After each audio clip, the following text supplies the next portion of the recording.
Okay, good evening, everybody. It is 6:01 p.m. on the 4th of December 2025.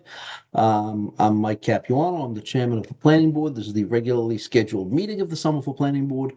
With me tonight is our vice chair, Amelia Aboff, our clerk, Jahan Habib, our members, Lynn Richards, Luke Schuster, and Michael McNeely. Michael is here. He is off camera temporarily. Just wanted to make sure, Michael, you say hello to make sure that the record is clear that you are here. Hello. Okay, we have a quorum. And pursuant to Chapter 2 of the Acts of 2025, this meeting of the Planning Board is being conducted via remote participation.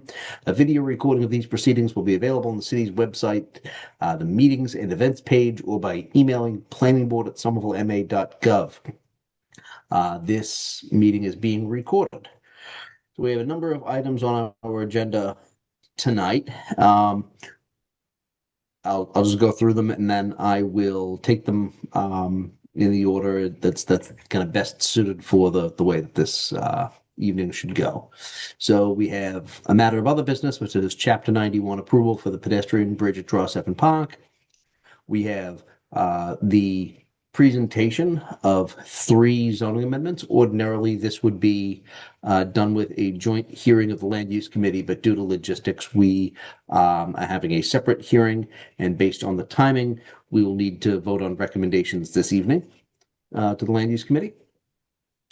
Then we have a continued hearing for 379 Somerville Avenue. It has been continued till today, and I believe they are ready to go, so we'll take them this evening as well.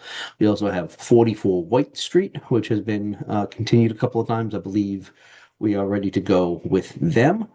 We also have a new hearing. I believe it has not yet been opened at 152 to 158 Broadway. So when the time to take that application comes around, I'll have Jahan read into the record the notice of public hearing.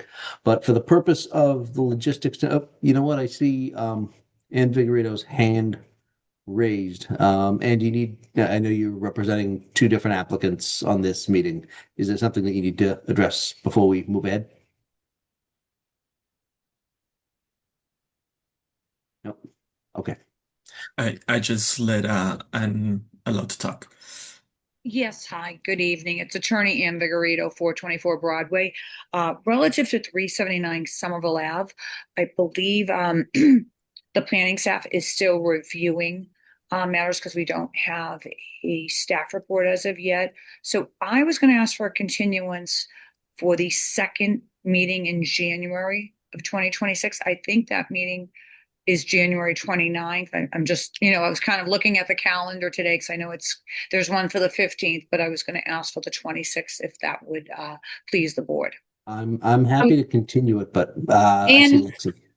Hi, I oh, did, I believe I sent the memo in our email chain, but it's the same memo that was posted from before, oh, for the meeting before we had it done, and then when y'all continued it last time, we haven't made any changes. It's gonna be the same one.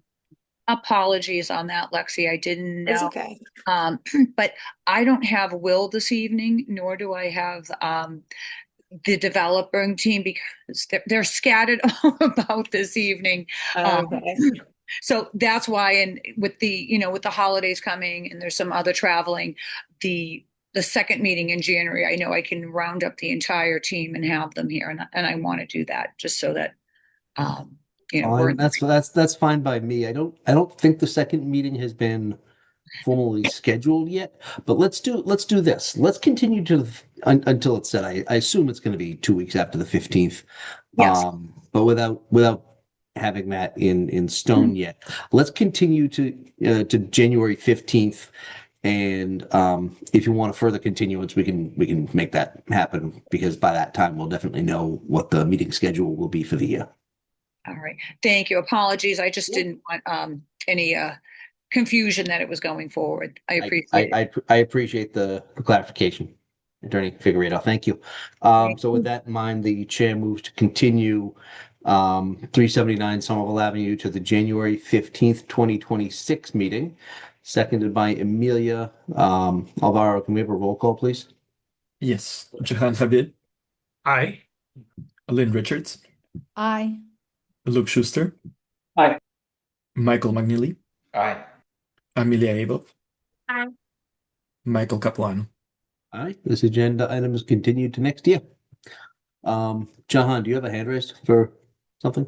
Yes, Mr. Chair. I was unable to attend the November 20th Planning Board meeting. However, I have watched the video recording as well as submitted the affidavit to planning staff. Therefore, I should be ready and prepared to vote if there is a vote for 44 White Street. Thank you so much, Mr. Chair. Thanks, Jahan. So here's what I'm going to do with that case continued to 2026.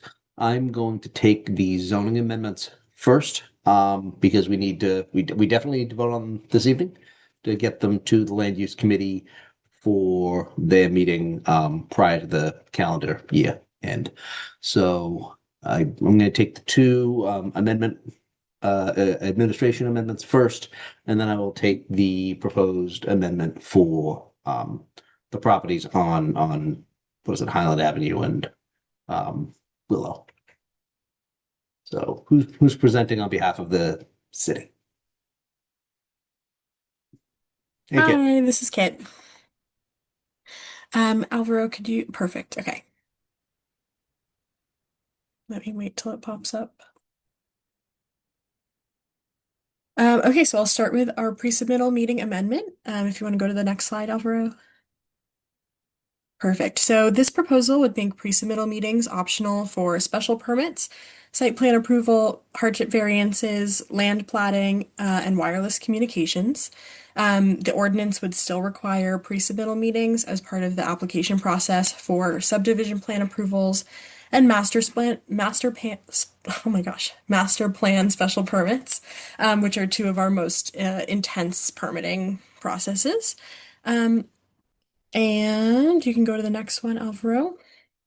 Thank you. This is a very brief presentation. So we ran a couple statistics. We track all of our pre-submittal meetings from, I believe, August 2023 to now. And in 2024, 42% of pre-submittal meetings involved people familiar with the ordinance or professionals in their field, such as design firms, architects, engineers, contractors, attorneys, etc. And then in 2025, this increased to 64%, and 17% of all pre-submittal meetings were one law firm, who I believe we have here tonight, which was Adam Dash and Associates. So over the years, we've learned that the required pre-submittal meetings for all applications may have been a step too far. And of course, applicants can still request a pre-submittal meeting if they would like one, and they will still be required for those two projects I mentioned earlier with more intense permitting. And then this amendment also includes just some language cleanup, which clarified the language referencing manual submittals, which is all done online now through our permitting software, CitizenServe, and then corrected some language with state law in the administrative appeals category. And I think that's all we have for pre-submittal meetings. Great. I just got a couple of questions for you, just for the clarity of myself, the board, and the public. So, can you explain what a pre-submittal meeting entails? What is it? Does it this doesn't take away the requirement for a neighborhood meeting or anything that would otherwise be required in the ordinance and in the planning board's rules and regs, right? This is something Right. that is different, that is preliminary. I'm just hoping you might be able to give us some clarity on what exactly we're talking about. Yeah, so pre-submittal meetings are currently the first step in the pre-application process. So for, say, a hardship variance, which I know the planning board doesn't see, but for a hardship variance, it's pre-submittal meeting and then application submittal. And then for maybe a longer process, which is the site plan approval process, it goes pre-submittal meeting with city staff, and that can, depending on the nature of the project, we require different divisions to be there. It could be mobility, public space and urban forestry, engineering. So it can definitely add some time to the permitting process, trying to get all those departments involved and on the same meeting. So for site plan approval, it's pre-submittal meeting first neighborhood meeting, urban design review, second neighborhood meeting, and then a application submittal before they can be in front of the board. So this is really the first step. And of course, if someone still wanted a pre-submittal meeting, they're more than welcome to elect to have one. But they won't be required for everything now. So this isn't something that would take away the public's opportunity to weigh in on a process. This is No, yeah, from what I gather. the This is an pre-submittals opportunity for are, an applicant to understand what it is that they need to do, who yeah, they need to talk to in order to submit an application. And based on what you um, were showing in your presentation, it's kind of the purpose of this is being met by a lot of people and entities who are already familiar with the process, and this is somewhat of a almost a ministerial step.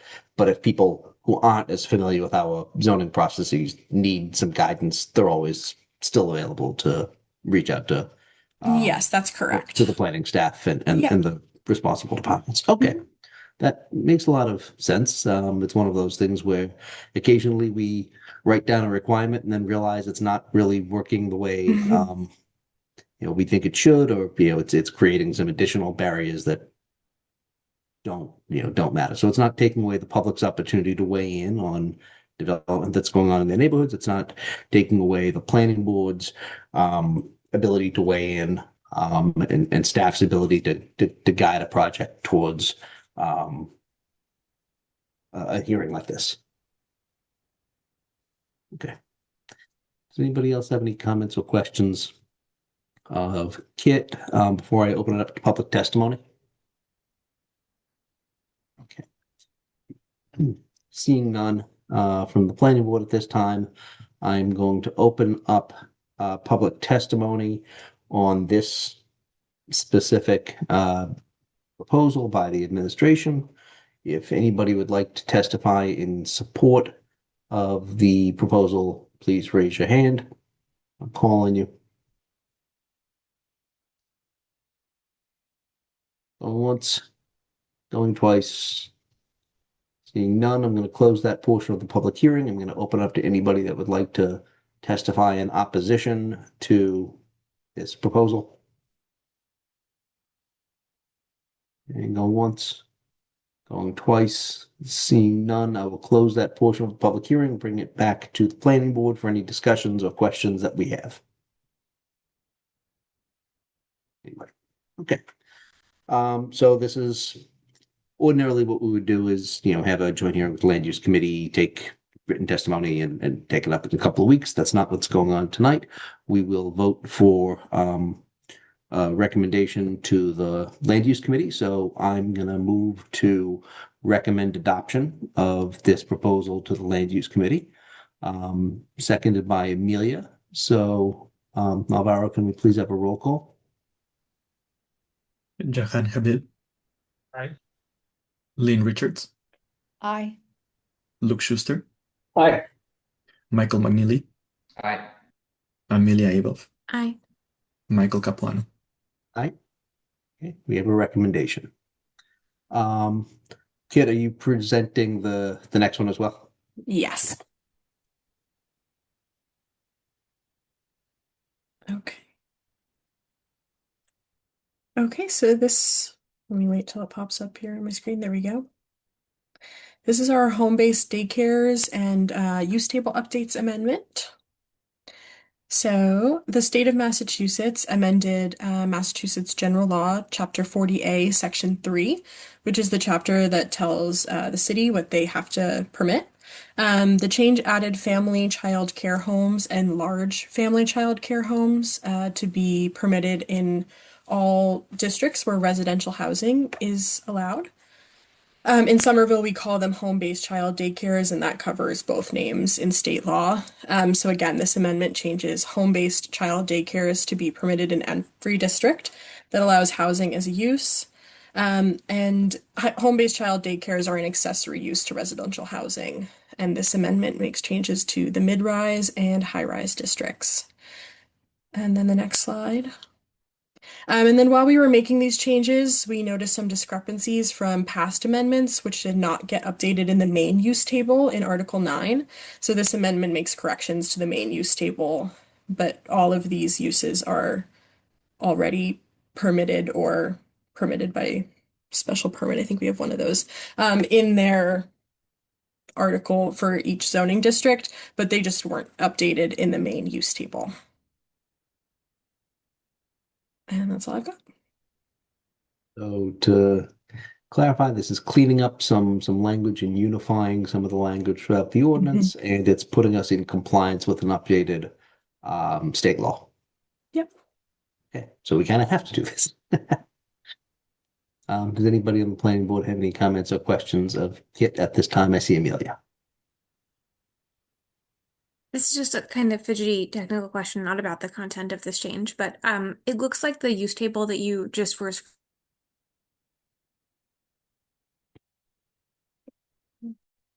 Amelia, did you freeze or is it me? He's frozen for me as You well. froze. Oh, Yeah, there we go. Am I back? You're back now. Did you hear any of that? You started to talk about the use table. That looked like it was a screenshot of sort of a revised PDF version of the use table, and I know that Municode is sort of the official version. When we're making edits like this, what is the process or timeline for like flowing those changes through the website so that people can see them? It's okay if you don't have an answer. I was just curious because I don't think there's an updated PDF version floating around. I feel like Municode is now where the active edit. The screenshot on the presentation is from Encode Plus, which is where we store the zoning ordinance. But I don't think I can speak to when exactly that gets updated, as I believe that's taken care of by the clerk's office. Got it. Thank you. Anybody else have any questions of Kit at this time? Seeing none, it's time for public testimony. So if anybody wants to testify in support of this proposal, please raise your hand. Going once, going twice, seeing none. I'll close that portion of the public hearing, open it up to anybody that wants to testify in opposition. Please raise your hand. Once, twice, nobody. Close that portion of the public hearing. Does anybody on the planning board have any further discussion on this agenda item? Okay. Seeing none, the chair moves to recommend adoption of this proposed amendment, seconded by Amelia. Alvaro, could we please have a roll call? Jahan Habib, Aye. Lynn Richards, Aye. Luke Schuster, Aye. Michael McNeely, Aye. Amelia Abel, Aye. Michael Capuano. Okay, we have a recommendation. Kit, thank you very much. I think that's it from you, right? Do you have anything else tonight? I'll be here for 44 White Street, but that's all for amendments. Thank you. Okay, perfect. Thank you very much. Okay, the next proposed amendment is a 12 registered voters requesting a zoning map amendment. So you know what, this is new. So I'm going to ask the clerk to read in the notice of public hearing. For this, I probably should have had you do the other two as well. Sorry. So, Mr. Chair. Why don't you do this? Why don't you read all three, and then we'll remix the tape. Sure, absolutely. I'll start with the first one that's listed. Mayor Ballantyne requesting ordainment of an amendment to sections 10.10.3, 15.1.2, 15.1.6, 15.1.8, 15.2.1, 15.2.2, 15.2.3, 15.2.4, 15.3.1, 15.3.2, and 15.5.2 of the zoning ordinance to make pre-submittal meetings optional for most permits and to improve clarity and consistency. The next item is Mayor Ballantyne requesting ordainment of an amendment to tables 4.1.13, 4.2.13, 4.3.13, 4.3.13, 4.3.13, 4.4.13, 5.1.14, 7.2.7, 7.4.8, 8.4.16 C, and 9.1.1 of the zoning ordinance to permit home-based child daycare accessory uses and make corrections.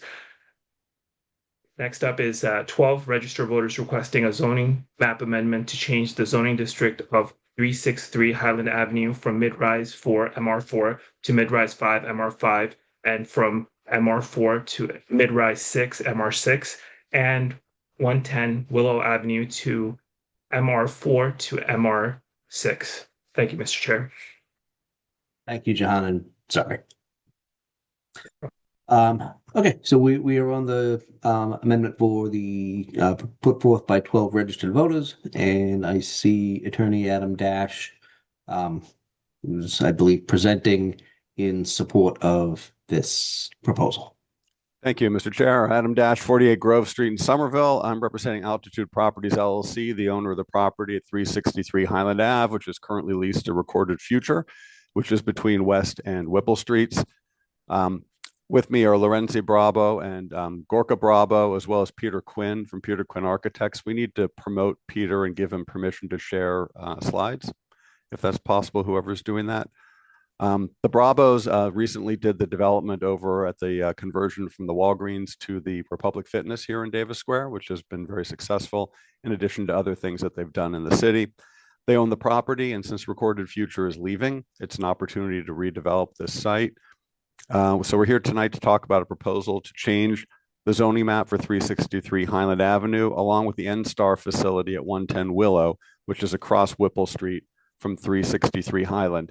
While we're waiting for Peter to get up and running here, I would note that we have met with the Davis Square Neighborhood Council more than once, and they have been overwhelmingly in support of this map change, and I believe they sent an email stating that.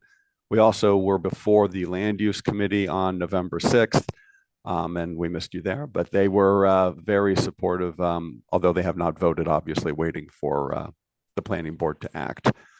Peter, are you there, and do you have the slides? Well, I have my camera on. Good evening, everybody, and I believe I'm heard. Can you hear me? Yep. I can hear you. Yeah. Okay, good. Thank you. Yes, I do have the slides. Good evening, everybody. First, I just wanted to give you an overview of the site itself. Just take a minute if you don't mind. I'm going to share the screen. Hang on. This one. Yeah. So when I believe you can see it now, all the buildings that are terracotta colored are part of the site we're talking about, including this small parking lot where the Jeep is parked right here, coming off Highland Ave. The picture is standing on Highland Ave. The lots over here are not part of this lot zoning change. Whipple comes in as a relatively small street right here, and everything on the left is part of the 363 Highland lot. And then you can see the Eversource. Oops, we went too far. That's see if I can get back to that. That's too bad. Everything that we have, you can see that this building, this site actually fronts very nicely right on the community path, and Google was anxious to get us there rather than show you the rest of Whipple.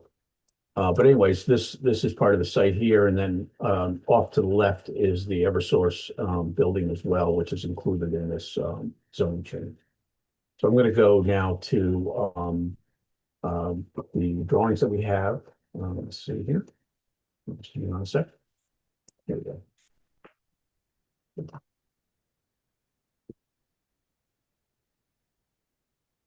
Okay. So view from above. We were up just a second ago up on this community path, looking down here where there's a access point. Also want to point out that Whipple Street, as it comes down, there's a small triangular piece of land that is actually part of the 363 Highland Ave site property for a potential direct connection at the end of the street to the community path.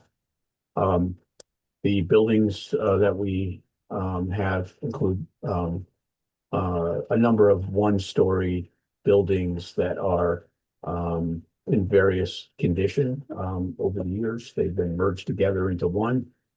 And this small building over here on the left side that says Zipcar is no longer there. That's been torn down. That's on another lot entirely.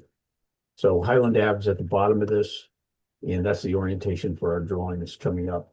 Whipple Street is the street where my cursor is right now. It bends and goes back out to Willow. And then this big building here is the Eversource building with its bountiful amount of land around it. So going on to what it is we're exactly requesting is the current zoning on the site is all MR4, which, as you can see, is on this side, and Civic, which oddly is the utility site as well.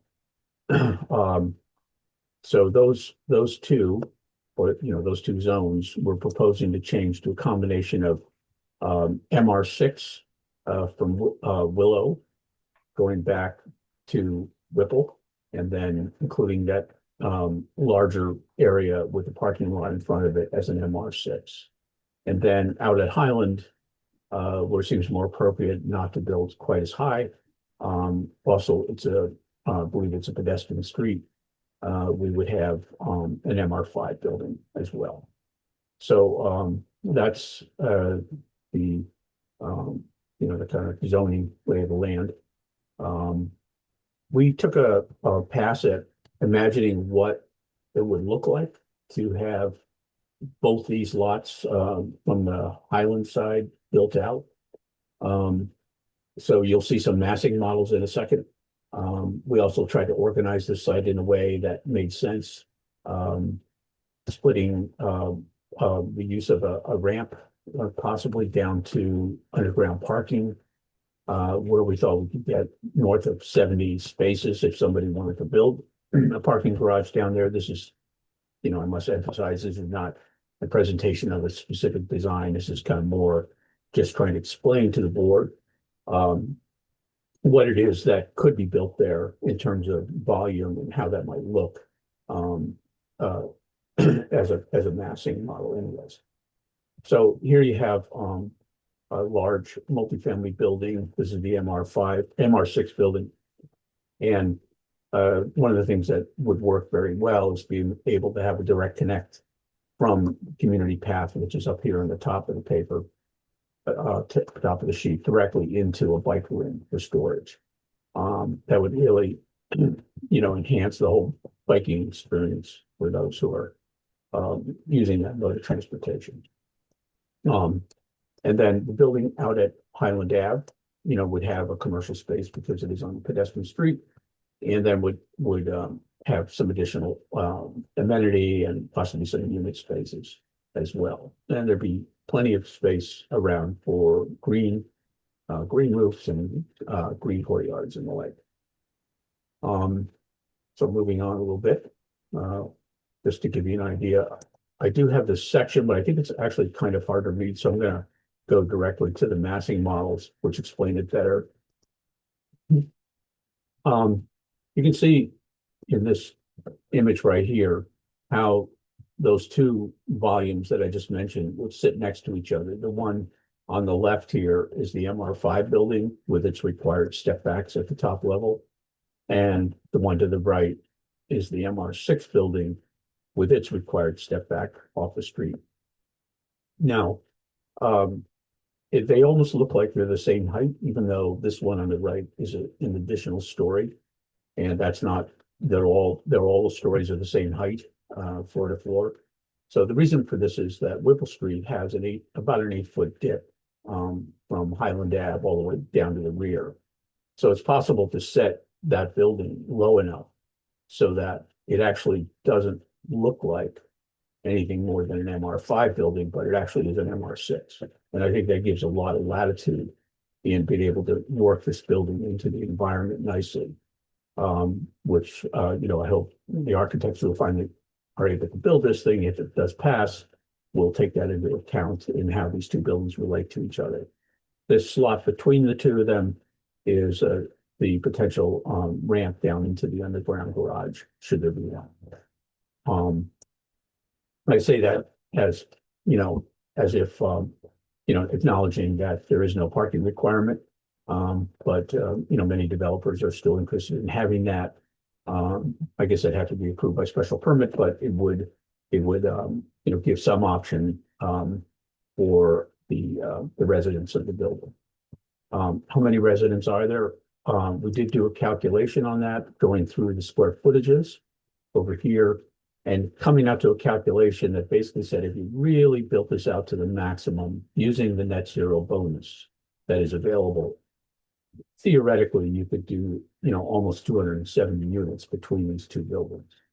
Now, realistically, because of the shape of the buildings and because of blind corners and any number of other, you know, normal geometric aspects you have to run into, and without regard to what the market might demand, this is probably a number in the low to mid 200, you know, like 220, 230 is realistic. And we also calculated in the garage that you could get about 75 cars down there as well. So, you know, that's quite a good ratio for the number of units, given that it's literally steps away from the mass transit red line, as well as a multitude of bus lines on both Willow and Highland. Yeah, so going back to this massing model, won't dwell on it too much, but this is looking over Highland Ave. You can see the MR5 building in the front, and then behind that, the MR6. I think the effect of the MR6 will be that you really hardly see it, actually, especially once this lot gets built, and it'll get most of its attention on the front of Willow Street and from the community path, where one would hope they make a really good entry into that. I know I've done a couple of projects along the community path over the years, and I've always insisted in having a substantial entry right off the community path, because it is an address that you don't want to miss. These street views are a little harder to read because they don't have any sense of scale, but I just show them in case somebody wants me to talk about them a little bit. We do have a shadow study, and I think that's fair to just talk about for a minute. The way we did this is we took what the underlying zoning would allow, which is an MR4 building, and that is the yellow shadow that you see. So that's a build out where we just shaved off, you know, whatever number of stories we would have to in order to get to this, you know, approvable MR4 under the current zone. The blue shadow shows what the increase would be if we were able to get the approval for this MR5, MR6 combination.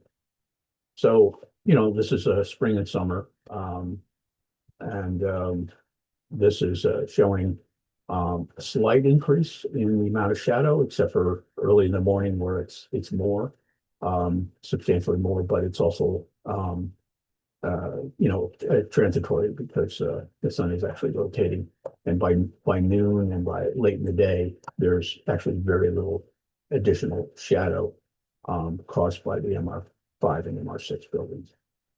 Going on to summer, you can hardly notice the difference. Actually, there's a little bit of increased shadow over here onto some of the Highland properties.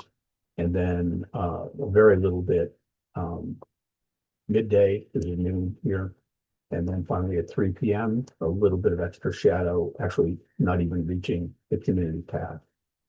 And then finally in winter, when everybody's shadowing everybody else, you know, we do get, you know, we infill where there has been long shadows already. You might get a small increase here, directly across the bike path, and then in the morning, down the bike path, I'm sorry, the community path. And then finally, late in the day, there's a little bit of shadow that goes on directly across the community path as well. So that's the shadow. It's inevitable that there would be some shadow, but I think given the size of the building and its the amount of units that you can get, substantially adding to the residential quality of Davis Square residential options. This is a low impact building or a low impact project.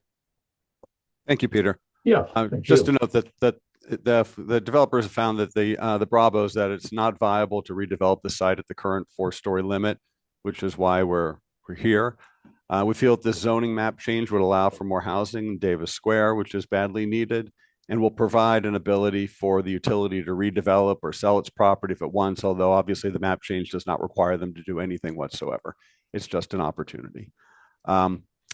Keep in mind that even if the planning board and the city council does change the vote to favor of the map change, the project still needs site plan approval and a special permit. We would be back to you for all of that, for any building that would be proposed under that. As I said earlier, the Davis Square Neighborhood Council has been extremely receptive to it and voted in favor over, I think it was only one vote against out of all the people there. And it was well received at the Land Use Committee. So therefore, we ask that you favorably recommend the map change for 363 Highland Ave to MR5 and MR6 and 110 Willow Ave to MR6. Thank you.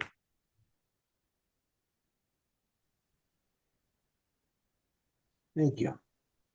I will certainly have my comments and my questions at some point in a bit. But this is a hearing. I want to make sure that there's nobody on the planning board who has a question now before I open this up to public testimony. Yeah, Amelia. Does the city have any comments on this proposal? I know that do we have staff to speak to this in any way? I'm specifically interested in if there's a city stance on 110 Willow.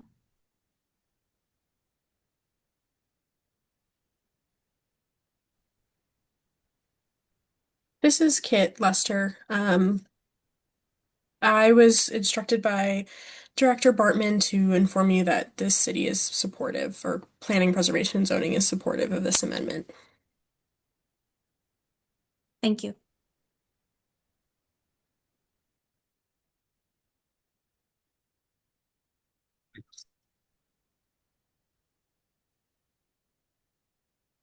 I'm going to open up the public testimony to anybody who wants to speak in support of the application. Please raise your hand and I'll call on you.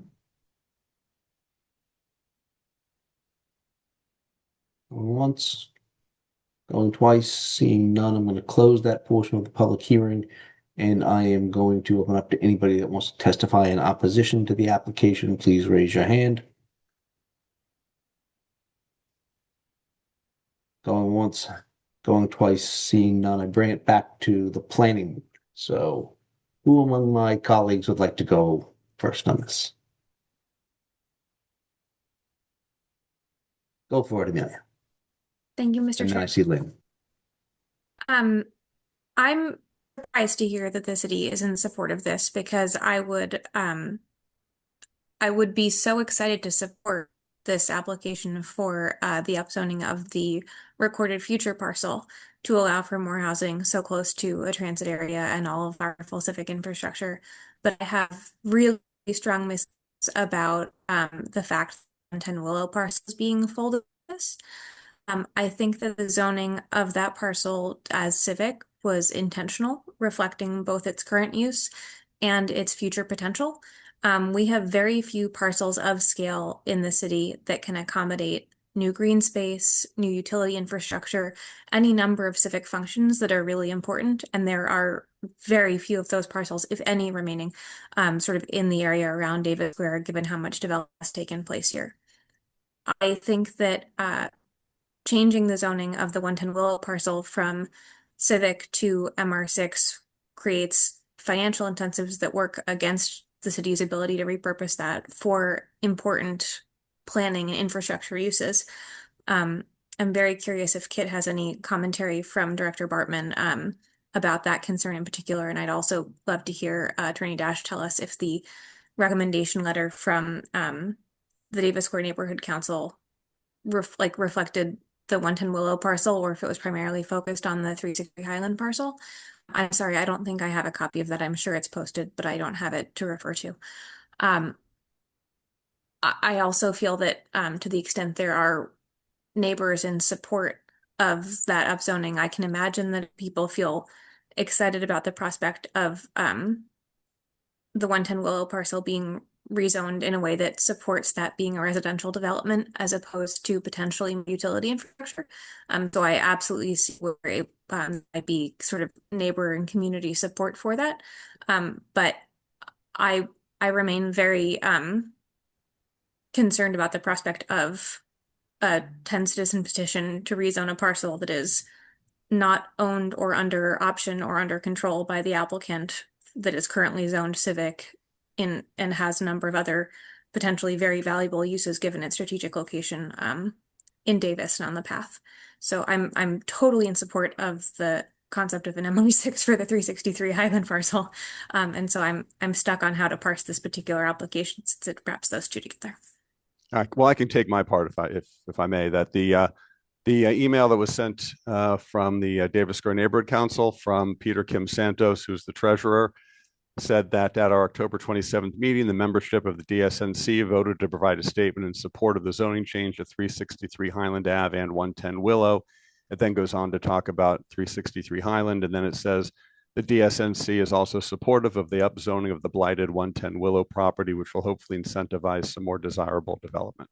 So yes, it was both. Thank you for clarifying. I appreciate that. No problem. I saw Lynn next and then Michael. Thanks, Michael.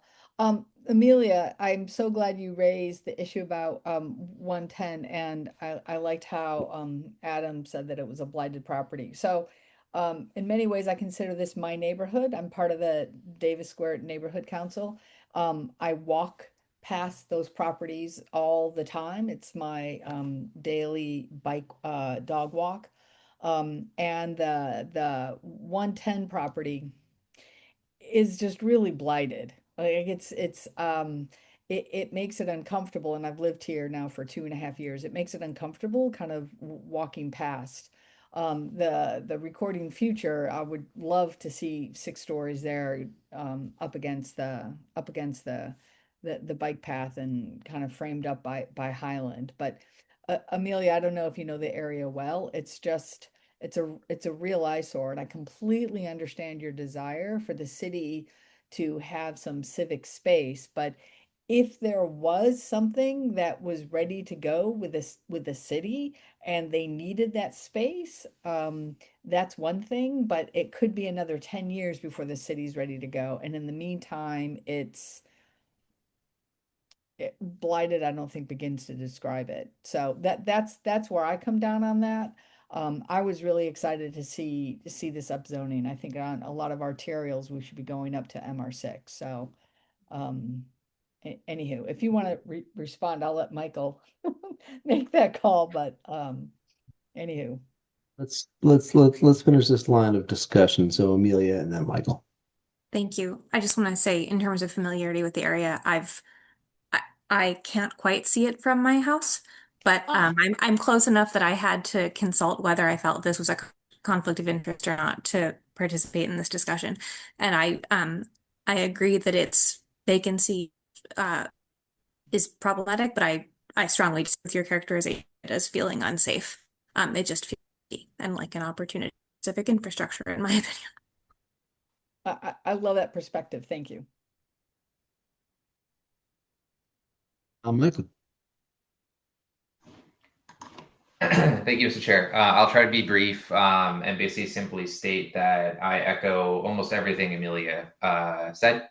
I think that I'm very concerned about creating an economic headwind to the city being able to use this property. I absolutely agree that we need to do something about it, and I would hope that the city considers reaching out to the CPC.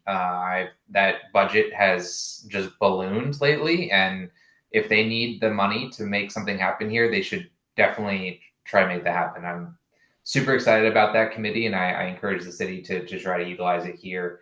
I would also underline here that this isn't just about creating more open space. We are in desperate need of the right flexibility for infrastructure, and I think this could be a prime property for that as well. So I think all in all, I'd be really concerned about changing the zoning on the civic space, and I would be supportive of changing the rest of the parcels in this application.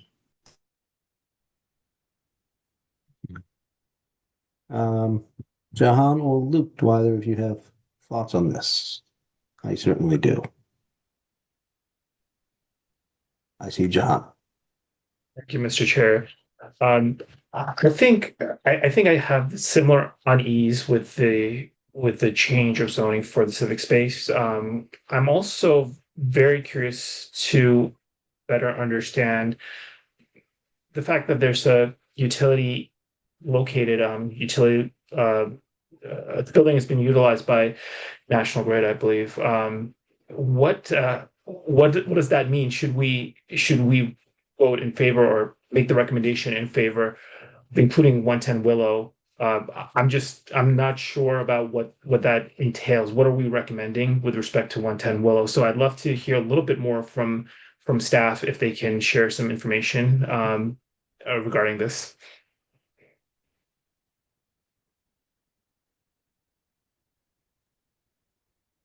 This is Kit. I do not think I can answer that question currently.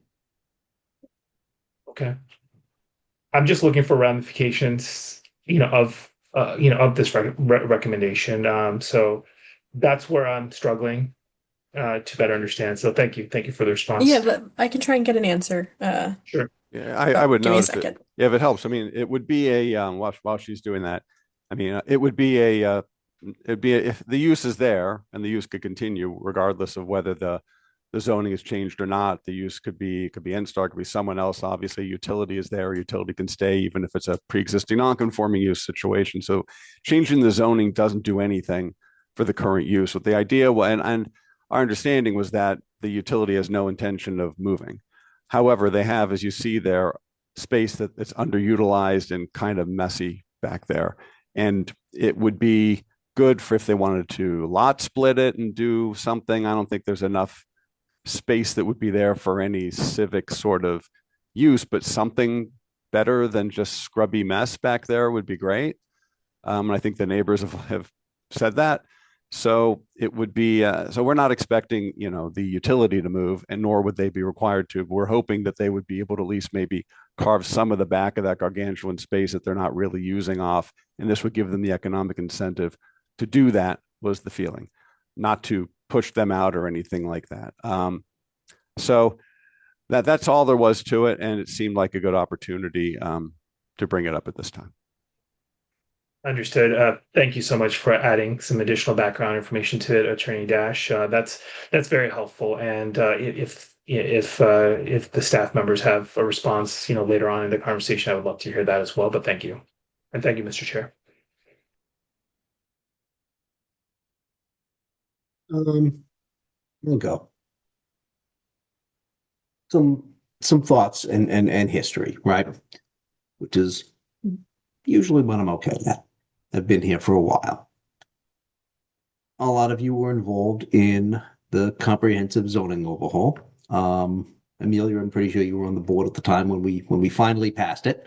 Jahan, you may have been. I don't know exactly when you came on. That was a multi-year, multi-stage process involving every neighborhood group, every elected official over years and years and years to make sure that we had almost parcel by parcel what the comprehensive plan should look like. And that was done for a reason. Some people wanted bigger in certain areas. Some people didn't want quite as big, and we came to a lot of compromise at a lot of sites. And specifically on what heights and impositions buildings should look like next to residential neighborhoods on streets like Highland Avenue and Broadway and Medford Street and the other big streets. And almost without fail, we came to generally a compromise of MR4. We decided to go up in certain areas. The only other place that's zoned MR6 in Davis Square right now, I think, is Champa Manor, which is already just a building that probably would never be permitted today. The only other MR6 in the city, I think, is in the heart of Union Square. Everything else is MR4 and sometimes MR5, and you've got some of the CC districts as well. So this would be a significant diversion from a multi-year process that engaged hundreds and hundreds and hundreds of people to come to a compromise.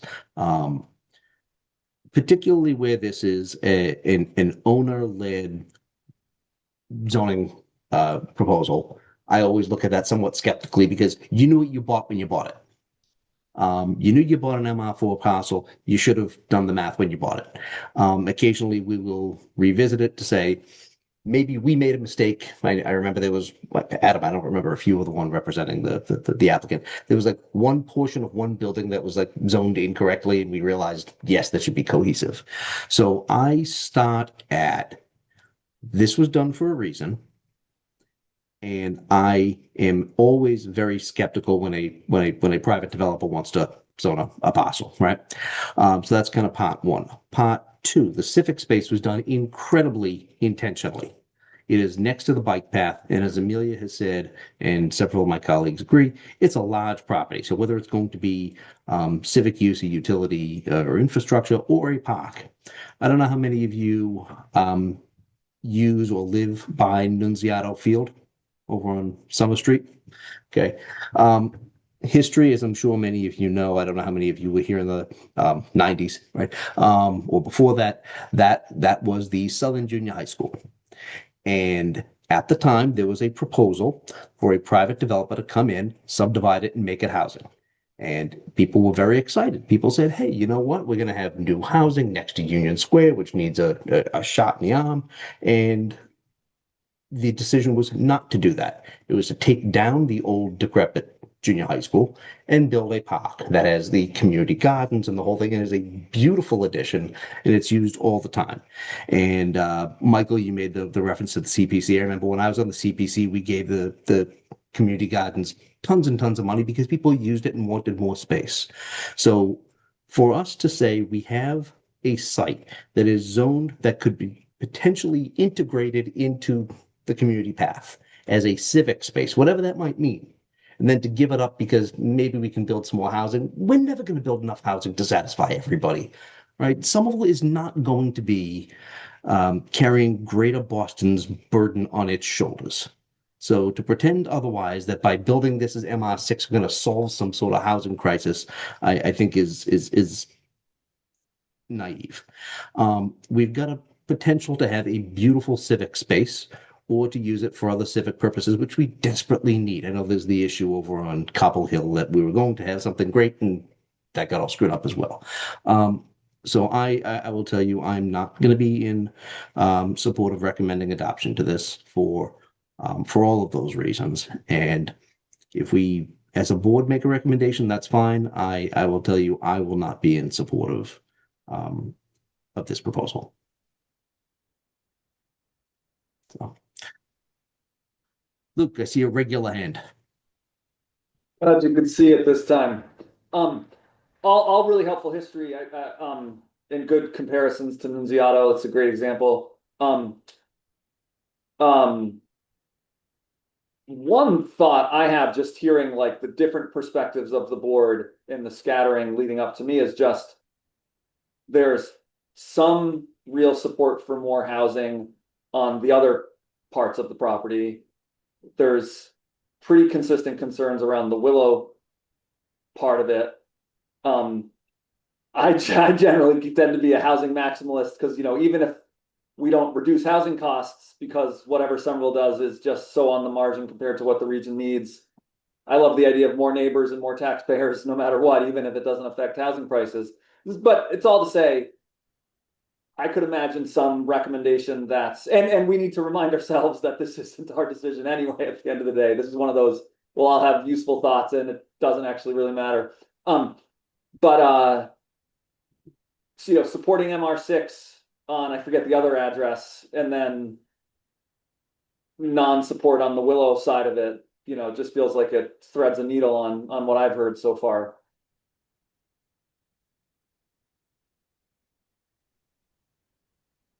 So we have some thoughts. I will suggest this. We can make a recommendation, as we have in the past, to modify a proposal, to recommend some aspects and not others. And it seems like the board might be going that way, is to look at some portions of the conjoined properties and make it whether it's going to be MR6 or some other upzone and keep the civic space. That seems like where the consensus of the board might be. So if somebody wants to make, I see Michael's hand, but I was going to say, I'll call you in a second. If somebody wants to make a recommendation or a motion to recommend something along those lines, we can vote on that recommendation. It doesn't necessarily have to be all or nothing. So with that being said, I'm going to call on Michael and then Amelia. Thank you, Mr. Chair. Actually, I'm increasingly concerned with neutral general feedback recommendations that we're sending to the board.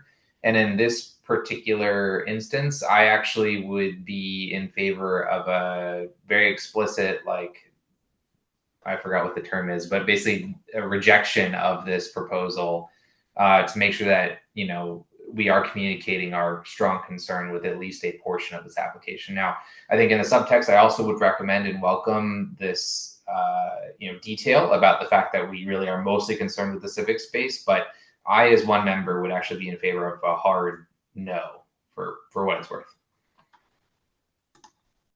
Amelia. Thank you. I was raising my hand to make that motion to move for a negative recommendation on this application with a extensive footnote about the fact that we are in fact in favor of the MR6 zoning for the 363 Highland parcel if it were to be resubmitted as a map change without the 110 Willow. Understanding, Mr. Chair, that you might not choose to vote along those lines. Okay. And that's fine. So what will happen, I think, does anybody have anything that they would like to add at this time? Yep, Lynn. Yeah, Michael, I really appreciated and liked what you said. You totally moved me on the Willow piece.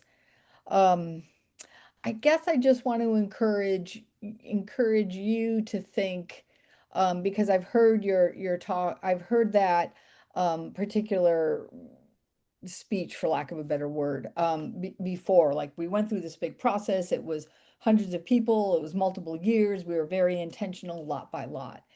And what I've learned in working with cities is that places evolve. And the zoning code was passed in 2019. And again, as you said, it took multiple years. So it's very possible that that designation for an MR4 was written down on that lot close to 10 years ago. So not right around the corner. And a lot has changed in Somerville. And I think that there's something about when we look at individual properties and we begin to upzone, we are being more reflective as to what is occurring right now in this area. So in the same way that you absolutely moved me on the Willow property, I think I just want to encourage everyone to think, we understanding that the zoning code was passed in 2019 through a very elaborate process, but we're in the process now with the city of fine tuning it and reflecting and updating it vis-a-vis the current needs of Somerville now. So I would hope that we see more of these upzoning requests come through, and I hope that the board would meet those with kind of an open mind as to where the city is now and where it's going. Appreciate that. Yeah, Amelia. Just a note of context again, sort of while we're doing all the history here. I believe that this is a parcel that would have been captured in the original iteration of the Davis Square neighborhood plan, which was supposed to be done right after the zoning, and the 2019 zoning was supposed to be updated to reflect the additional and ongoing discussion that was still happening around the appropriate level of density for much of Davis Square.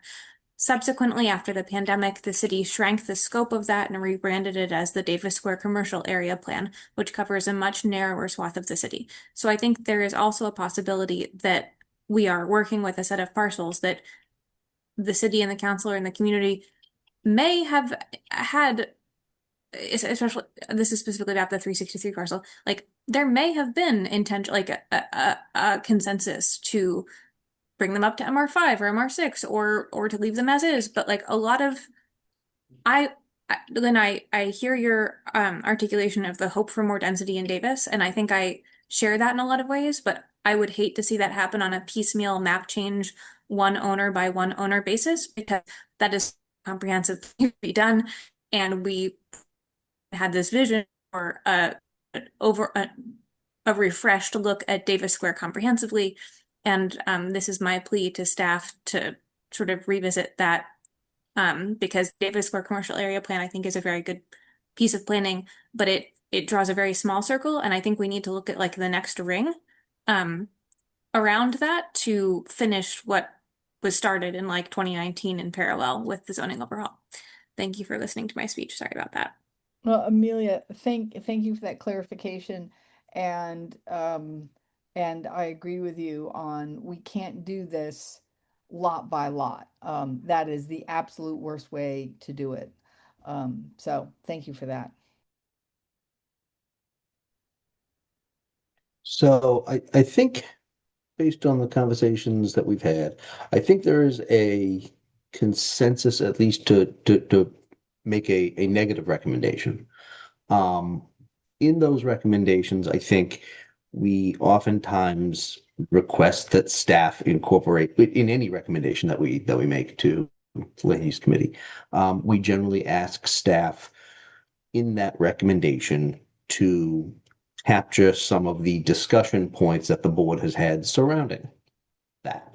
I think it was Amelia who made a suggestion that even if we make a negative recommendation, that there be I think you made a reference to footnote, or just some capture of the back and forth that we had, because I think it's a valuable discussion to relay to the land use committee.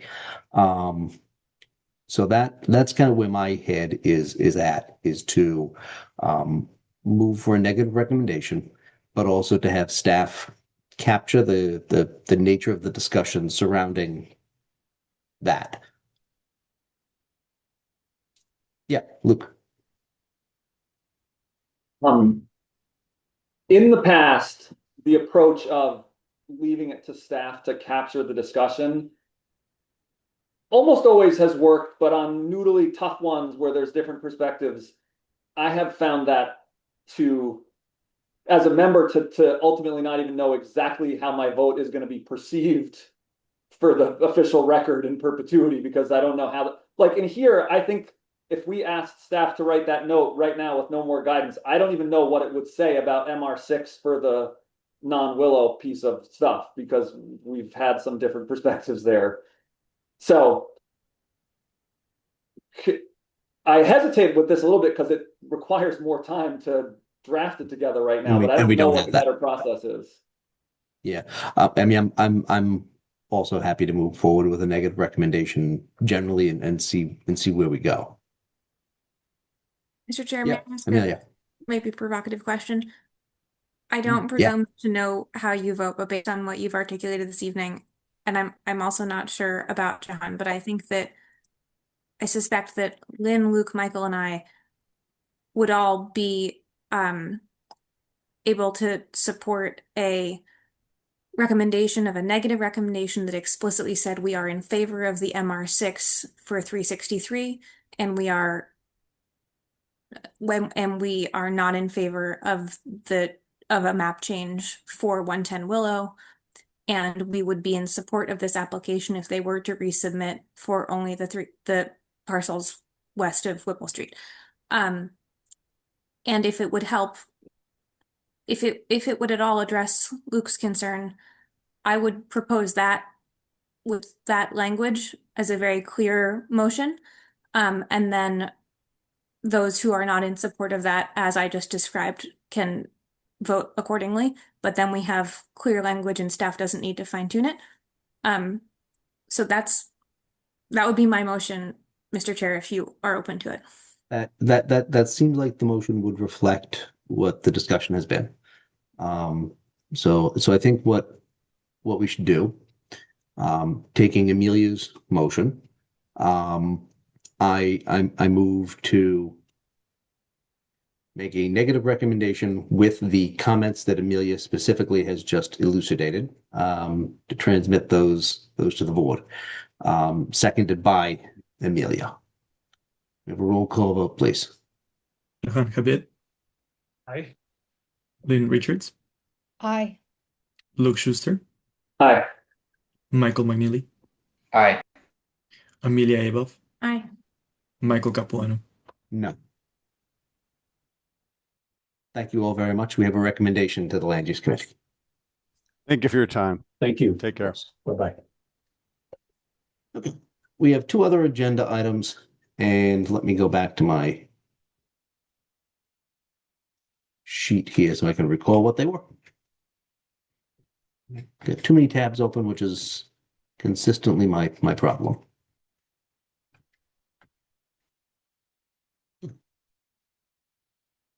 So 379 Somerville Avenue has been continued. The other two, we have three items. We have 44 White Street, we have 152 Broadway, and we have Chapter 91. Let's take up Chapter 91. Okay, we need to, according to the applicable regulation, we would have had 45 days since receipt of the submission by MassDOT to make a specific recommendation. That time period, we believe, would have lapsed 45 days, probably from August 19th, which is when the board, when planning staff received it. The regulation is pretty clear that we would have had 45 days to make a recommendation if the board wanted to. That period of time has passed. So what we would need to do now is to get this off of our docket. We just need to vote that we have received the material, right? Alvaro? Yes. Okay. So the only thing that we are allowed to do under the law right now is simply vote on the fact that we have received the material that has been submitted, which is a very nothing vote. So the chair moves to acknowledge receipt of the materials submitted by the Commonwealth in support of their application for this Chapter 91 bridge. Seconded by Amelia. So, Alvaro, can we have a roll call? Jahan Habib, Aye. Lynn Richards, Aye. Luke Schuster, Aye. Michael McNeely, Aye. Amelia Above, Aye. Michael Capuano. Aye. Okay. Now I'm going to take some more items out of order. I'm going to take the Broadway guys. I don't know how much discussion we're going to have on that one. So let's take 152 to 158 Broadway.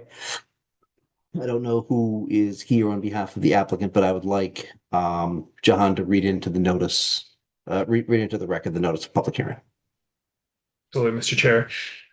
152-158 Broadway. The law offices of Michael LaRosa seeks to establish formula business principal use, a B-Tone Pilates studio in the Mid-Rise 5 MR5 district, which requires a special permit. Hello, Attorney LaRosa. Yes, how you doing? This is, Well. as you said, Mike LaRosa.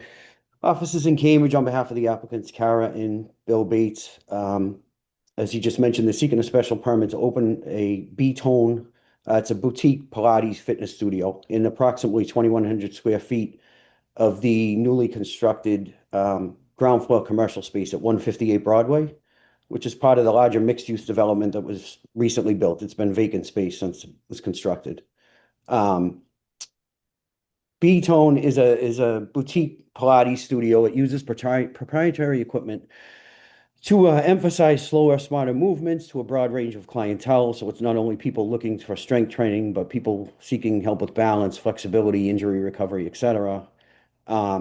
Because B-Tone has other locations that share standardized decor, color scheme, uniform, and that sort of stuff, the proposed use falls under the definition of a formula business. So we are seeking a special permit under section 9.1.7.d of the ordinance to allow the applicants to move forward. And if the board would like or will allow, I would like to promote Kara and Bill, the applicants themselves, to maybe give a brief presentation. I know it's been a long night, but they did want to speak quickly about it. Kara is not only an applicant, but she is a teacher at a studio and also a follower of the program. So she has much more info than I do. We can please have Kara promoted. And anybody else that you think needs to be as well. I promoted Clara. If there's anybody else that needs to be promoted, please raise your hand. Thank you. I think her and Bill are together, the two applicants, so that should be fine.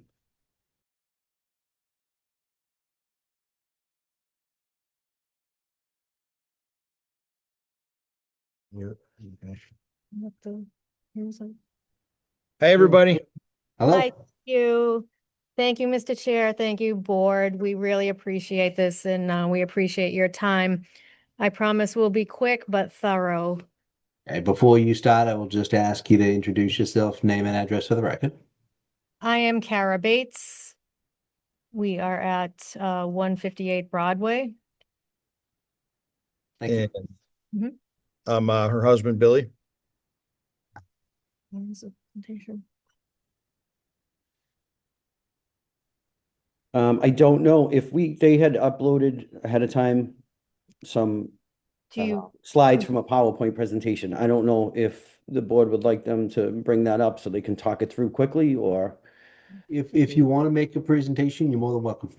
Okay, thank you. Sure. We'll share. We'll switch over to preview. Okay, here we go. Okay. Hey, everyone see that okay? Thank you. Yes. All right. All right, so B-Tone Fitness Somerville. As you know, we're located on Lower Broadway in East Somerville. We couldn't be more thrilled to be here. The community has been extremely welcoming. We have connected with East Somerville Main Streets. We've connected with Machette. It's a great, great area. We're here now and I'm looking out. The lights look gorgeous, so it's a very, very nice vibe here. Okay. We're gonna move along here. So what is B-Tone Fitness? So it's Reformer Fitness Pilates remixed. It's not your typical Pilates. It's on a reformer's machine. And the whole concept is slow movements, fast results.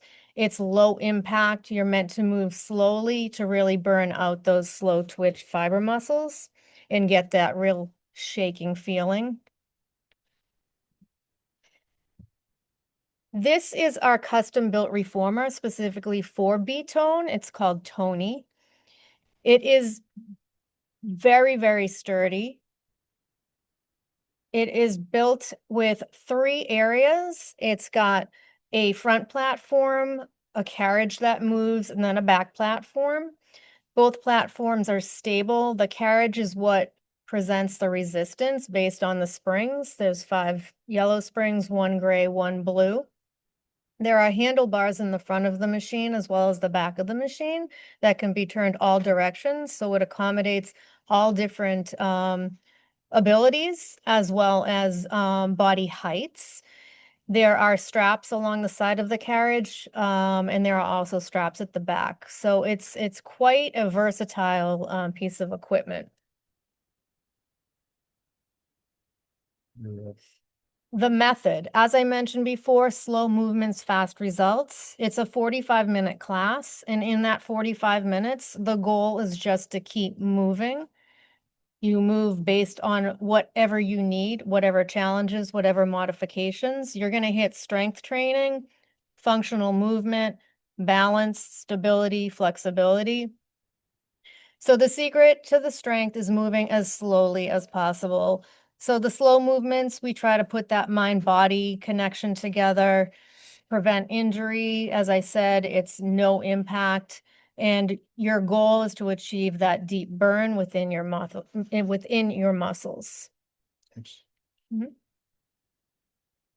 The modifications. So at B-Tone, every person that walks in this door walks in for various reasons. Some people might be intimidated by the machine. They might be intimidated by the word Pilates. So more times than not, we hear that people might be hesitant. They thought it would be too hard for them, but that's not the case. It is for every fitness level, every body, every age. We've got a variety, all different age groups, every shape, every size. You're welcome here. It's a community. I have been teaching B-Tone I've been a client at B-Tone for over 5 years, teaching for just over 3. It is a community like you wouldn't believe. And I'm already feeling that this East Somerville area is a community, and we would love to continue to immerse ourselves within this community as well. So we'll meet you whatever fitness level you're at. It is meant to be fun. There are 12 machines, so it's personalized in the fact that there's one instructor, 12 clients, and you will get that individual attention. So we would love it. Come down, see for yourself, try a B-Tone class, bring a friend, feel amazing, and do it all over again. So we are very excited to be part of this East Somerville community. As I mentioned, we spoke with East Somerville Main Street, and we've already talked about coordinating some community involvement with Project Soup and doing some donation classes once we open. So we are very much involved with supporting the area around us and the local needs. Thank you, guys. Yeah, of course. We're happy to answer any questions. I'm passionate about this this fitness, this form of Pilates, so happy to always talk about it.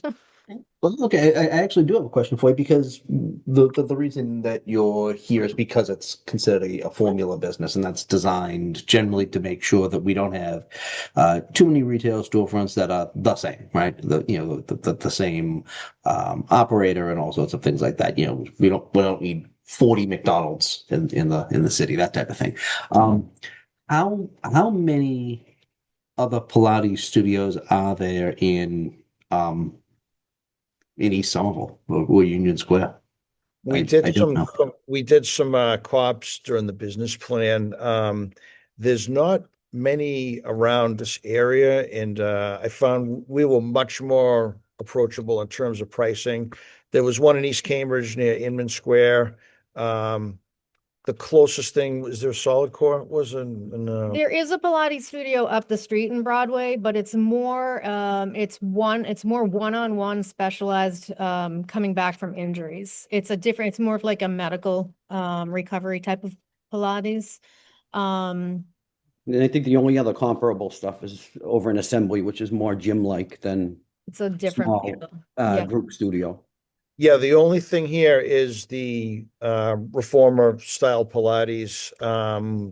It's not like a Gold's Gym where 50 people might be in here at a time slamming weights around and whatnot. The class is a maximum of 12 with the instructor, and it's 45 minutes. So we intend to be a relatively light footprint in terms of taking up space in the community, but be a good neighbor. All right. Good. That's good to know. Who else has questions of the applicant or of staff at this point? And can I throw in one other thing, sir? Yeah, of The course. where we do kind of technically fall into that formulaic regulation, this isn't like a Gold's Gym that's in, 50 locations in every state. It was actually started locally by a lady who just kind of invented it from the ground up. Most of them are in the greater Boston area. They're starting to branch out into some other New England. But this is very much keeps the boutique feel, and it's not mega corporation conglomerated. It's the two of us, and it's a local. I wouldn't even call it a chain. It's just because each location is individually owned. So that's That's good to know because the last time that we had in my memory a formula business permit that we were looking at, it was I think it was Life Alive doing something in maybe Union Square, and the way I looked at it, similar to the way I'm kind of looking at you, is yeah, okay, it's a formula business, but it's not. I don't think this is captured by the intent of the formula business section of the ordinance. Like it's not McDonald's, it's not Gold's Gym, it's not This Dunkin's. isn't Dunkin' Donuts or anything. This is, Yeah, I think there's maybe, what, a dozen or 2 dozen locations total, and pretty local. okay. But we do meet that Um, definition, so. Yeah, I appreciate that. Does anybody else have any comments or questions of the applicant or of staff before I open it up to public testimony? Okay. With that, I'm going to open up to public testimony for anybody that wants to speak in support of the application. Please raise your hand and I'll call on you. Once, twice, seeing none, I will close that portion of the public hearing. Open up to anybody that wants to speak in opposition to the application. Please raise your hand. Once, twice, seeing none, I will close that portion of the public hearing and bring it back to members of the planning board. Does anybody have anything that they would like to add before we move forward with a vote? Okay. Following public testimony, review of the submitted materials, and deliberation of the required considerations and findings outlined by the ordinance, I move to approve with the conditions laid out in the staff memorandum, the request to establish a formula business principal use in the Mid-Rise 5 district. Seconded by Amelia. Can we please have a roll call? Jahan Habib.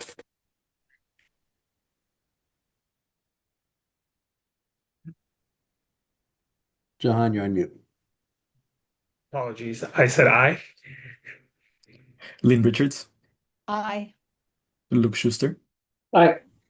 Michael McNeely. Aye. Amelia Eva. Aye. Michael Capuano. Congratulations. Good luck. Thank Thank you all you very very much. much. We appreciate it. Thank you. Thank you. Okay. The last item on the agenda tonight is White Street. So if we could please have White Street be shared, unmuted, the whole thing.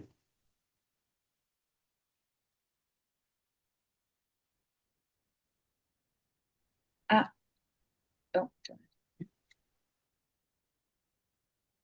And I think you're a panelist now.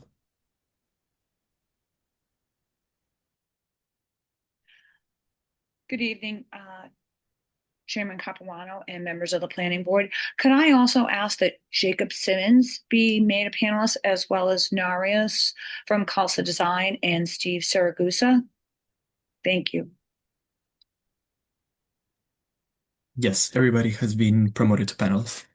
Thank you so much. So, we had a little bit of a wish list at the last planning board hearing a couple of weeks ago where it was asked if we could come up with 9 bicycle parking spaces. And it is the holiday season, so we have answered your wishes.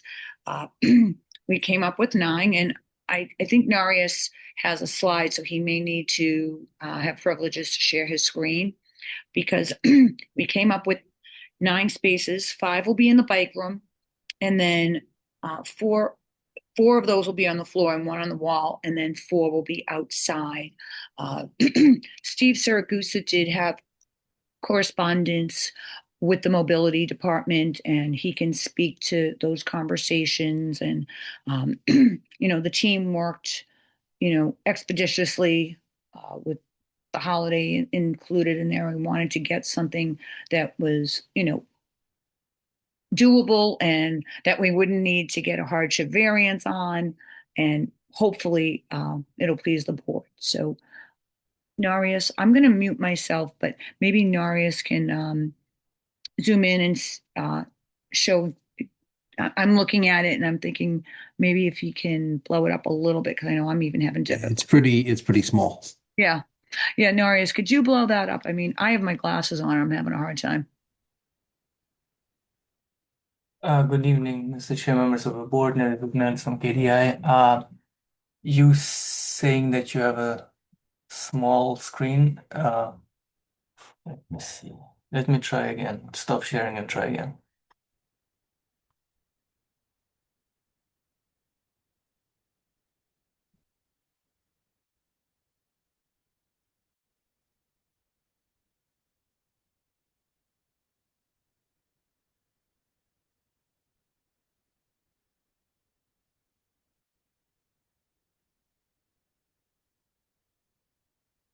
Is it better? It's the same, but I can see it. I can see it. Okay. Yeah, that's better. If you can move, see if we can see the whole section of the. Yeah, can you move that up a bit? There we go. That's what I'm hoping to see. Okay. And we also have slides, well, they're to the left of what the actual racks and so forth will look like. I asked that this be included because I'm much more of a visual person than describing it. So, that way the board can see what the, bicycle parking will look like as far as, what we'll be utilizing for this project.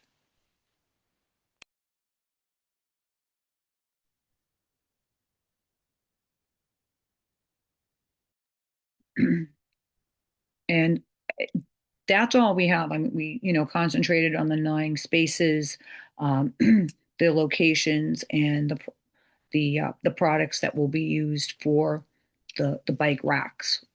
Okay. So thank you very much.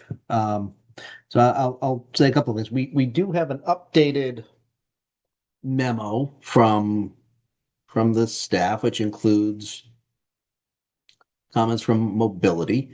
And I'll just read it for the mobility division doesn't have the authority to review a non-compliant bike parking as part of the application. Any review of non-compliant items would need to be done through a hardship variance.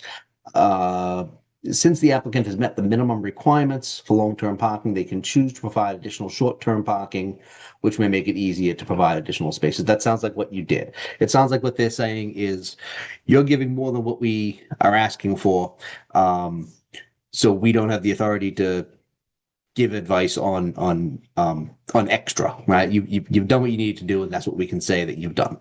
And then it says, kind of, nonetheless, we still don't like the fact that you're putting parking in anyway, which of course I knew they wouldn't say that. They, that's their MO.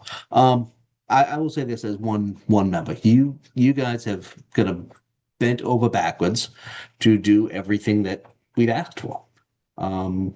We've been asking for family-sized housing. You gave it to us. We wanted more bike parking. We came to the number of 9 last time. You found it. To me, there is nothing else that I can ask of you that would make me think that I wouldn't support this application. Now, Mobility's comment says they don't find it safe to back out and hold. We're talking about. I understand if there are 10 cars and people were issue and it's a busy street. It's not. It's a one-way street with 2 cars that are at issue. That to me is not a concern. I have a tandem driveway. I back out on a one-way street multiple times a day, every single day, and it's fine. I just think mobility doesn't have the regulatory authority to sign off on that, but at least to raise the concern. I am not worried about it. I think it is going to be fine. I drive on White Street all the time. I will be able to tell if somebody's backing out of a space. You can't go very fast on White Street. So I'm perfectly happy with everything that you guys have proposed. And so I'm ready, willing, and able to move forward with your application tonight. I think you've done a great job working with us and working with the city in trying to meet everything that we've asked for. So I see Michael, Amelia, and Luke, and Lynn, everybody. I saw Michael first, so I'm just going to go with you. Thank you, Mr. Chair. First and foremost, starting with the positive here, I absolutely do agree, and I failed to acknowledge it to date, that I'm really appreciative of the fact that you guys brought more family housing. That absolutely has been something that I have been pushing on almost all projects across the city. I really, really, first and foremost, do appreciate that. So I want to start there by acknowledging that. And I do also want to acknowledge that this has been a long process for you and that you've gone through lots of iterations to try to work with us on this project. Having said that, I disagree respectfully with the chair's position that you've kind of gone above and beyond to support the things we asked for. I think there still continues to be some conflicts and issues around the backing out. I do respect the chair's comments that it is something that's not happening very frequently, and that if folks have the right skill, this should be a navigable problem. And so I definitely wouldn't draw a line in the sand on this project based on that. I do still have some concerns that the mobility division is stressing concerns on this project, and so that does weigh on me as I consider this in the holistic sense. On the bike parking front, I don't think this goes anywhere near what the board was trying to kind of work with you on in the last meeting. I think putting bikes outside is not anywhere near the same thing as putting bikes on the inside. I was actually much more excited about the conversion pathway of retrofitting parking spaces with these enclosed boxes and potentially finding other ways to put these bikes on the walls within the garage itself as a potential pathway to solve the problem here. I don't think what's in front of me today at all responds to some of the concerns I heard at the last meeting. But I think my last statement would kind of be just where I'm at with this project at this point, which is that although not being able to have Somerville stickers will restrict the ability of someone who has a car here to use that car in Somerville, therefore making this very much, as what has been presented to us, a weekend away type car use. I still think this is inconsistent with what we want in this area. I think this is, of all applications I've seen in my time here on the board, like the epitome of the location that needs zero parking. It's extremely close to a grocery store. It's extremely close to multiple T-stops. It's extremely close to a ton of buses. There's great bike infrastructure around there. I just think that this is an application where I can't get behind the possibility of putting parking here. I don't think that this is consistent with Summer Vision today. And I think to reflect on our discussion earlier, I think this isn't consistent with what we would do with new neighborhood planning or new Summer Visions, even fresh today. So I don't know if I'm at the point that I can get behind this project at this point. Thank you for your time.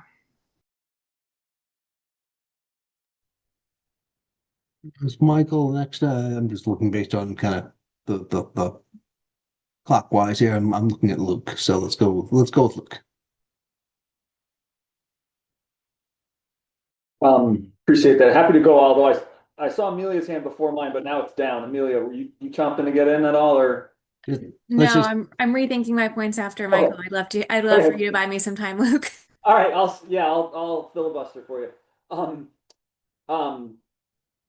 In broad strokes, I think I'm closer to the chair in supporting the project than Member McNeely, although I appreciate everything Member McNeely is saying. The point he made about the fact that residents, no matter what, can't get a street parking sticker is an important one on my mind, because it means it is going to be very inconvenient for folks here, even if they have this garage parking, to use their car a lot within the city of Somerville for short trips. So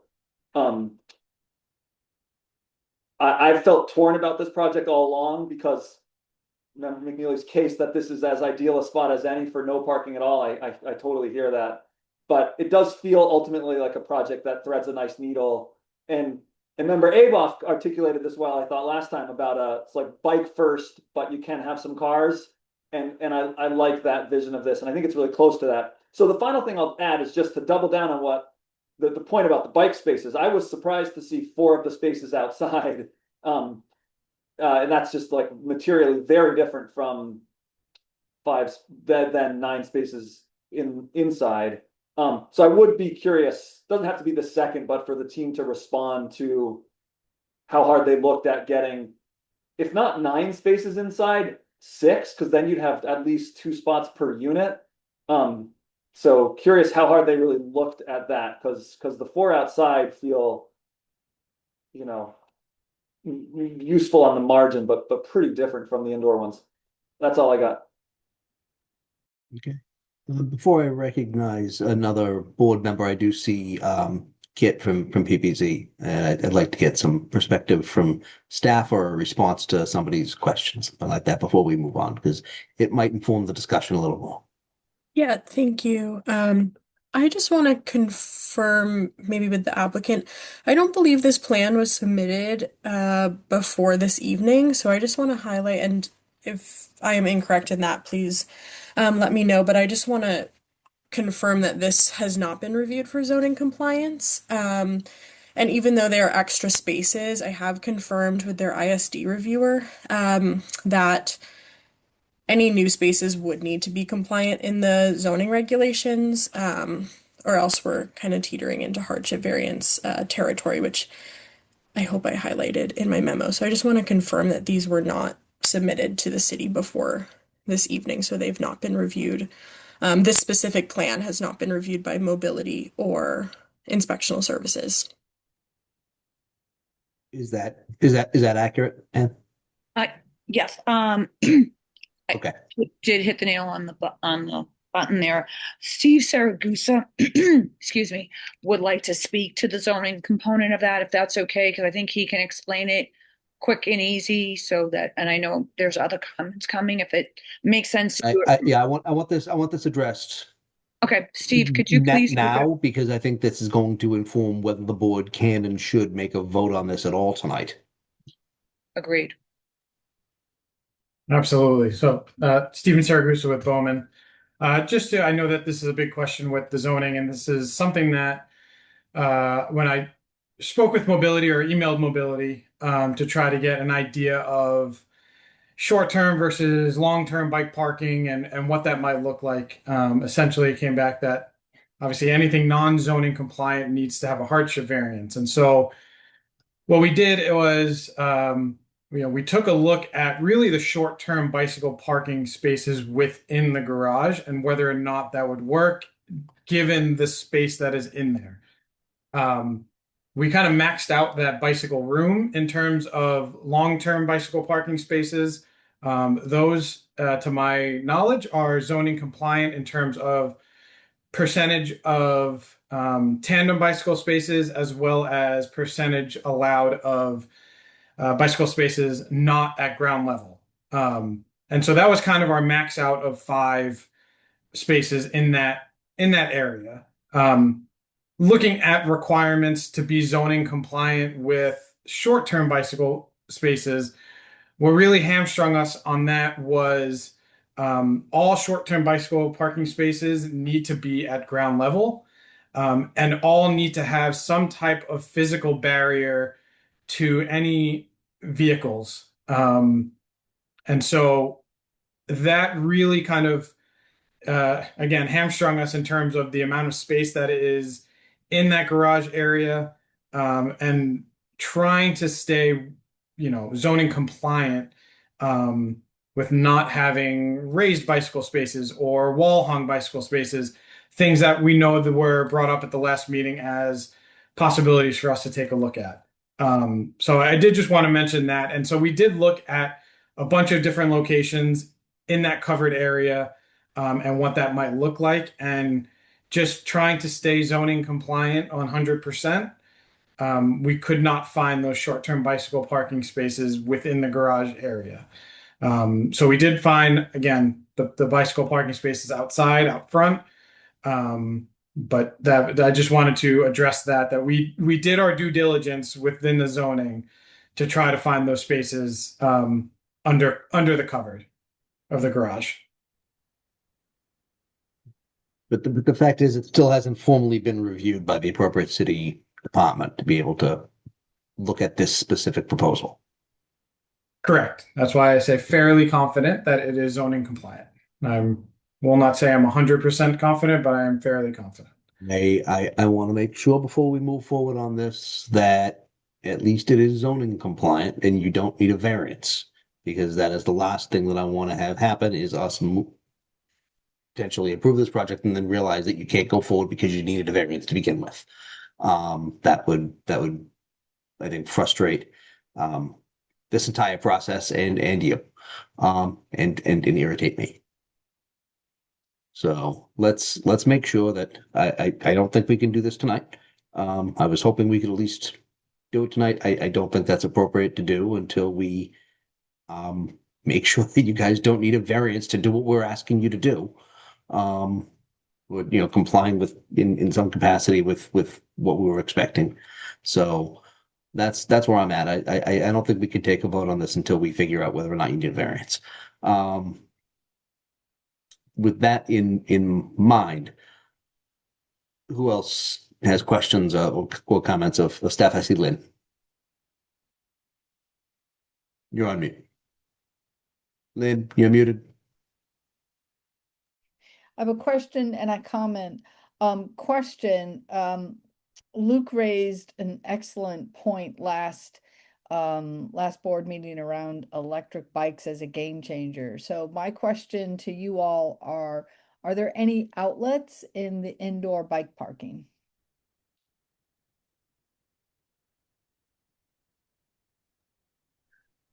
I'm going to say, Narius, do you have that answer? I really, honestly, Ms. Richards, I don't have that answer. And sometimes, they would need the electrician to be out there to, sometimes they could be added. And can I actually answer this? Oh, Jacob.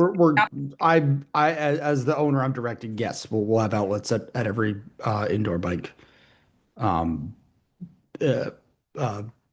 bike parking space. So in theory, all the bikes on inside could be e-bikes plugged in. It's a little tricky carrying an e-bike up 2 flights of stairs. Easier for a road bike or little itty bitty bounce bike, but anywho.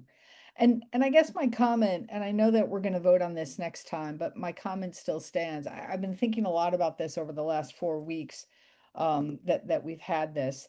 And I feel that we've kind of, as a board, we've put ourselves in a binary, car, bike, car, no car. Like, you have a car, you're going to use something else.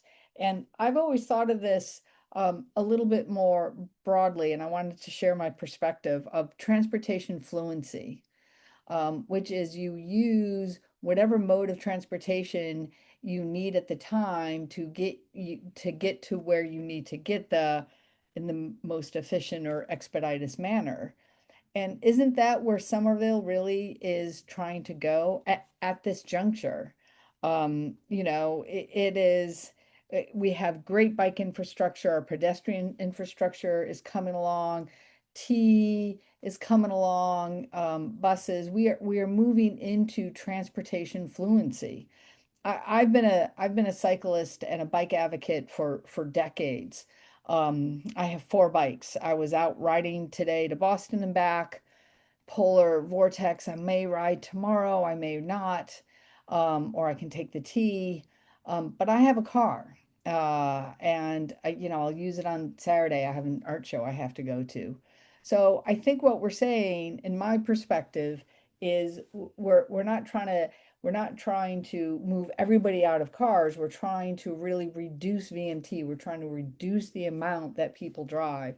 And so by giving people a choice that they have a car if they need to, for whatever reason, if they have, these are family apartments, they have to go to the pediatrician, they have to go to the ER, so and so broke their arm, all sorts of emergencies. I had to have my battery jumped several times last winter by AAA because I wasn't driving my car enough.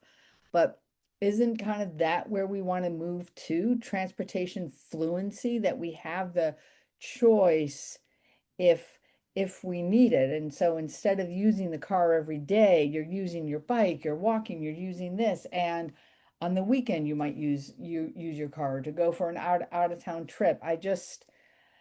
If these are 3-unit apartments, and if we're designating or thinking that families are going to move into it, we want to give families the greatest amount of choice. And for me, I come down on the choice aspect, and I don't want our conversations as we talk not only about this but future projects as binary. It's this or that, but rather what can we do that provides the greatest number of choices for Somerville residents. I guess that's my comment. Thank you, sir. Thank you, Michael. Thank you. Okay, I'm doing a quick scroll of whose hand I can see, and I think I see Michael. Thank you, Mr. I'll speak real quick. I wasn't articulate about this, so I just want to add this to my context that I wholeheartedly agree with what you're saying, Lynn. I think we do need flexibility here and people should have options. I think in my calculus here, I've been assuming that they have access, the new residents have access to ride shares, to the ability to rent vehicles intermittently and otherwise, use those types of tools. I don't know if I agree that they need to have their own private car on site in a garage. And I think that's where I'm hung off on this project in particular. But I do appreciate that idea, Lynn, and I'm glad you brought that up.